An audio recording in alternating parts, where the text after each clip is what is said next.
In 1991, Paul Gleason wrote a paper titled LCES and Other Thoughts. Drawing from a long firefighting career that started in 1964 and included working as a hotshot supervisor and district and regional FMO, his paper introduced the concept of lookouts, communications, escape routes, and safety zones as an interconnected system. It has since become the cornerstone for wildland firefighter safety and inspired another generation of firefighters. Brad Mayhew is one of those firefighters and has been analyzing LCES and how we use it. So LCES, I love LCES, right? In the wildland firefighting profession, just a ton of lists. We got more lists sometimes than we know what to do with, and actually they all have a use and a place for us. But if there's one list that we count on, that we trust, it's LCES. Why? Because those are the 4 key safety measures for avoiding entrapment and burnover in the wildland context.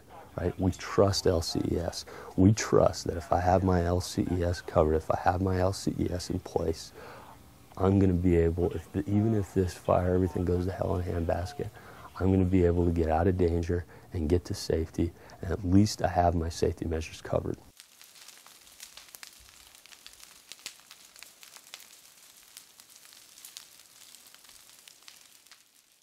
I know that for the experienced firefighters, that is already intuitive, ingrained. It goes without saying, but I'm telling you, for a lot of folks, there's times where we do LCES without even thinking about fire behavior. So if we could underline this as many times as possible, LCES doesn't make any sense if it's not based on fire behavior. But more than that, LCES has to be based on the fire potential. It has to be based on the worst case fire potential. In other words, I need a safety zone that's going to be adequate. A safety zone is going to do the job if the fire does its worst. This is a key pitfall at LCES, right, is forgetting about change, right? Fire is dynamic. Fire is constantly changing. Wind is constantly changing. The location of the sun is constantly changing. My location relative to the safety zone is constantly changing. We're in an environment that is constantly changing, constantly dynamic, but it's a very common pitfall to use LCES in a way that's not dynamic. I call it set it and forget it syndrome, right? Where I said, I checked those things off. If the safety zone was there at 10 a.m., I guarantee you that thing is still there at 1600 hours, right? So the question isn't, is it there? The question is it still adequate? Is it still going to be enough? Based on conditions now and how conditions might be changing, is this thing still going to work for me? Dynamic fire behavior means dynamic safety measures. Dynamic fire potential, I need dynamic LCES.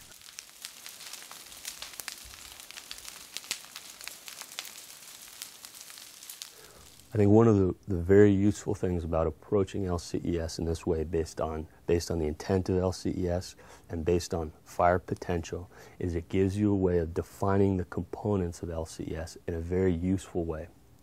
Take lookouts, for example.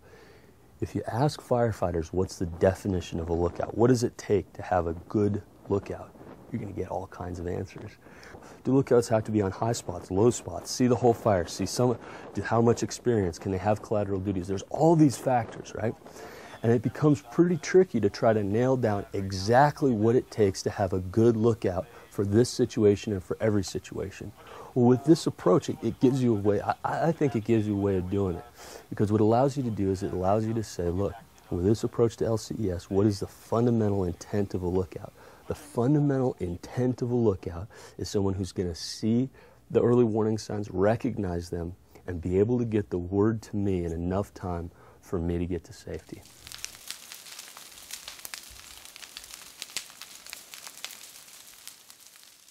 What's the intent of the C in LCES?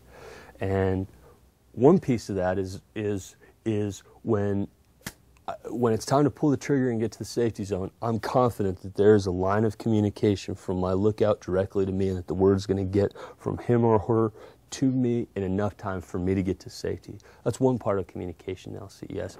The other piece of it, too, has to do with making sure that I'm getting and sharing key info about fire potential, about changing conditions, so that as I'm noticing these key indicators, I'm not just keeping them to myself, but I'm making that information available to the folks around me, so that they're using that to update their essay, and they're recognizing the changes as well.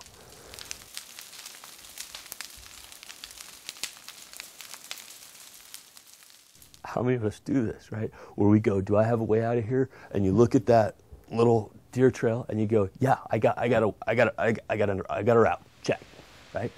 The real issue is, if this fire starts cooking, if this thing starts doing its worst, is that escape route going to be adequate for me?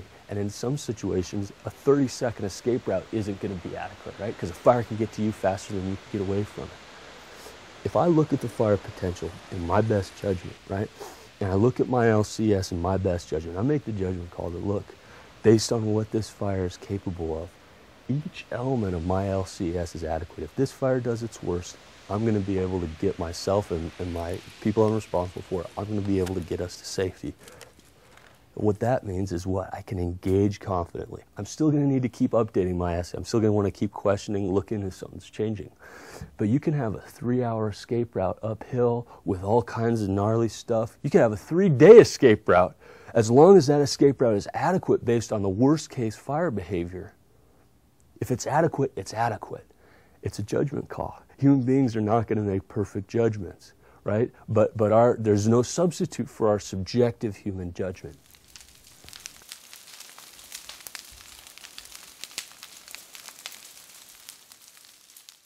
What's the definition of a safety zone? How big does it need to be? Where does it need to be located? I don't know how you define that objectively. The only way to define a safety zone has to involve some element of human judgment, right? It is a judgment call to some degree. So let's define what that means. The issue with a safety zone has to be this: based on what this fire is capable of, am I confident that this spot is going to be adequate, that we're going to be all right in there if this fire does what it's actually capable of doing today?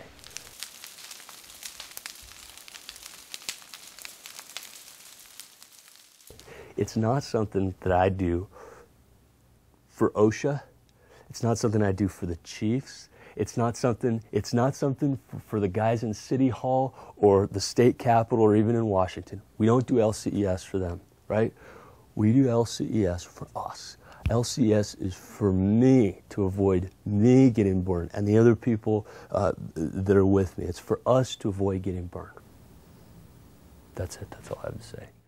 Your facilitator will now lead you in a tactical decision game.